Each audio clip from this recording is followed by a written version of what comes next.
Hello everyone, I welcome you all for the today's session of the daily current affairs. So as you know, we discuss the current affairs in the form of quiz. So let's begin with your first question. तो पहला question आपके screen पे है. क्या कहता है आपका पहला question? Consider the following statements. मतलब आपको इन स्टेटमेंट्स को पढ़ना है और क्या बताना है कि which of the given statement is और आर नॉट करेक्ट. जो कि सही नहीं है वो आपको बताना है. ठीक है जी. तो पहला स्टेटमेंट है the Ganges dolphin was declared as national aquatic animal in the year 2019. तो क्या 2019 में जो गंगेज डॉल्फिन है उसे नेशनल एक्वेटिक एनिमल डिक्लेयर किया गया था. वो नेशनल एक्वेटिक एनिमल तो है बट इसे 2019 में नहीं बल्कि 2009 में डिक्लेयर किया गया था. ठीक है. और तो ये स्टेटमेंट हो गया गलत. ठीक है. और the Ganges river dolphin has been listed as critically endangered species on the IUCN red list. क्या ये क्रिटिकली एंडेंजर्ड है? नहीं, सिर्फ एंडेंजर्ड स्पीसीज़ है ये. ठीक है. क्रिटिकली एंडेंजर्ड नहीं है.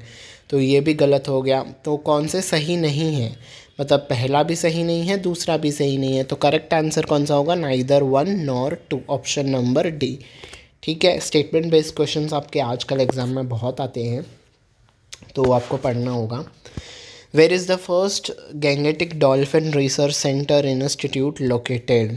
तो इस न्यूज़ के वजह से ही आपकी गैंगेटिक डॉल्फिन्स का जो कॉन्सेप्ट है वो आया है. तो पहला रिसर्च सेंटर बनाया गया है गैंगेटिक डॉल्फिन्स को लेके. वो कहाँ पे बनाया गया है ये आपको बताना है. यस, करेक्ट आंसर इज़ अरे आंसर भी आ गया ऑप्शन नंबर सी. यहाँ पे मार्क आ गया, कोई बात नहीं. ठीक है. तो पटना में है और आपका इकलौता डॉल्फिन्स कंजर्वेशन सेंचुरी कहाँ पे लोकेटेड है? वो भी आपका बिहार में लोकेटेड है. कहाँ पे? भागलपुर. बिहार भागलपुर में. ठीक है. तो वहाँ पे भी गैंगेटिक डॉल्फिन्स को कंजर्व किया जाता है, बल्कि बाकी डॉल्फिन्स को भी कंजर्व किया जाता है. तो देश का इकलौता सिर्फ एक ही डॉल्फिन कंजर्वेशन सेंचुरी है, वो है भागलपुर बिहार में. ठीक है.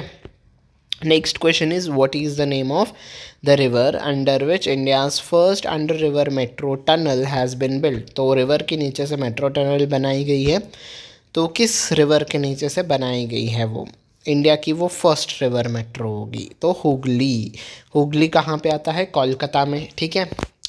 तो कोलकाता मेट्रो के तहत ये प्रोजेक्ट किया गया था. 520 मीटर्स की ये टनल बनाई गई है. ठीक है.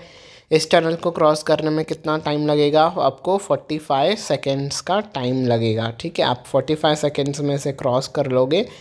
520 मीटर्स ये लेंथ है. पहली ऐसी मेट्रो है जो कि रिवर के नीचे से जाएगी. ठीक है. और कोलकाता मेट्रो की बात करें तो वो हमारे देश की पहली मेट्रो है. ठीक है. तो कोलकाता पहला ऐसा शहर है जहाँ पे मेट्रो सर्विसेज स्टार्ट हुई थी. ठीक है. कभी स्टार्ट हुई थी? 1984 में. ठीक है. 1984.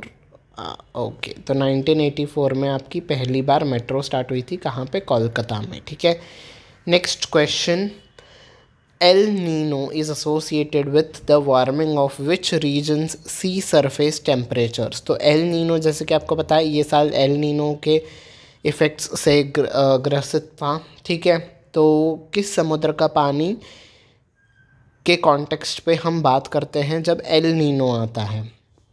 Yes, Pacific ocean. तो इक्वेटोरियल पैसिफिक ओशन. तो इक्वेटर के ऊपर जो पैसिफिक ओशन का पार्ट है वह रीजन जब गर्म हो जाता है तब हम उसे एल नीनो कहते हैं. और इसी का अपोजिट क्या होता है? ला नीना. ठीक है. ला नीना. ओके. तो ला नीना होता है इसका opposite.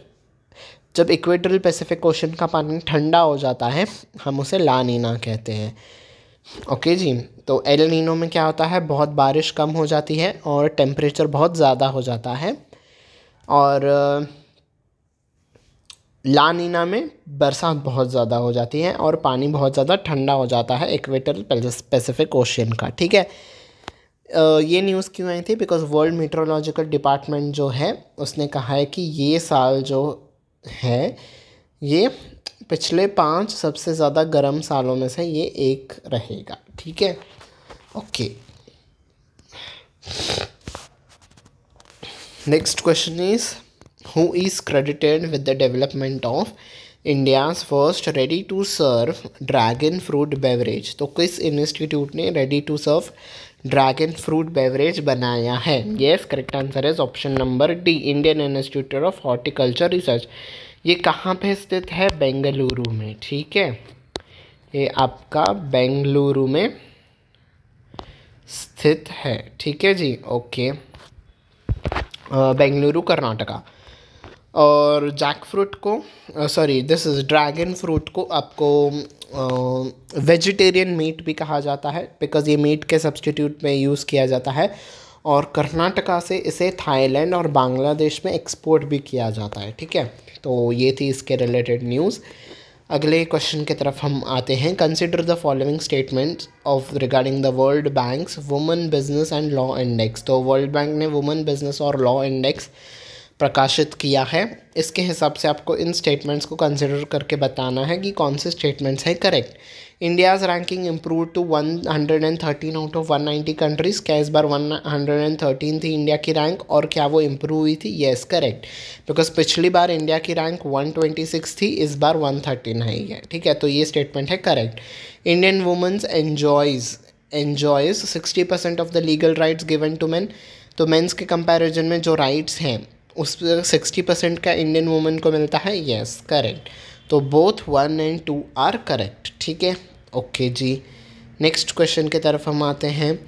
The union law ministry जो है उसने अमेंड किया है कंडक्ट ऑफ इलेक्शन रूल्स 1961 में अमेंडमेंट लाया है और चेंज किया है। किस लिए लाया गया है? Change the definition of senior citizen who are eligible to choose the postal ballot facility. तो जो पोस्टल बैलेट फैसिलिटी जो अवेल करेंगे उनका एज पहले 80 ईयर्स रखा गया था, वही एलिजिबल थे कि जो 80 एज और उसके अबाव हैं वही पोस्टल बैलेट फैसिलिटी को यूज़ करेंगे। अब उनकी एज बढ़ा के कितनी कर दी गई है ये आपको बताना है। यस, चेंज करके, ठीक है, चेंज कर दी गई। 80 से क्या वो कम की गई है, ज़्यादा की गई है, बताना है आपको। Yes, correct answer is option number 3, 85। अब इसे 85 कर दिया गया है। ठीक है, पोस्टल बैलेट फैसिलिटी क्या होता है? जो भी एज के रिलेटेड जिनको इश्यूज़ होते हैं सीनियर सिटीजन्स को, और जो फिज़िकली डिसेबल्ड लोग होते हैं उनको ये ऑप्शन होता है कि वो घर बैठे ही वोटिंग प्रोसेस में पार्ट ले सकते हैं। एक बैलेट पेपर आएगा, उस पे वो वोट करेंगे और इलेक्शन का जो दिन के काउंटिंग होगा उस काउंटिंग के दिन इन बैलेट वोट्स को भी काउंट किया जाएगा। ठीक है, तो प्रॉपर प्रोसीजर के साथ होता है। इलेक्शन ऑफिसर्स घर आते हैं इलेक्शन के दिन, प्रॉपर वीडियोग्राफी होती है उस प्रोसेस की। तो यस, तो उसको अवेल करने के लिए क्राइटेरिया था 80 ईयर्स एंड अबव, अब हो गया है 85 ईयर्स एंड अबव। ठीक है, तो यही न्यूज़ थी आपकी। ठीक है, next is a first of its kind technical centre build by Indian National Space Promotion and Authorization in space.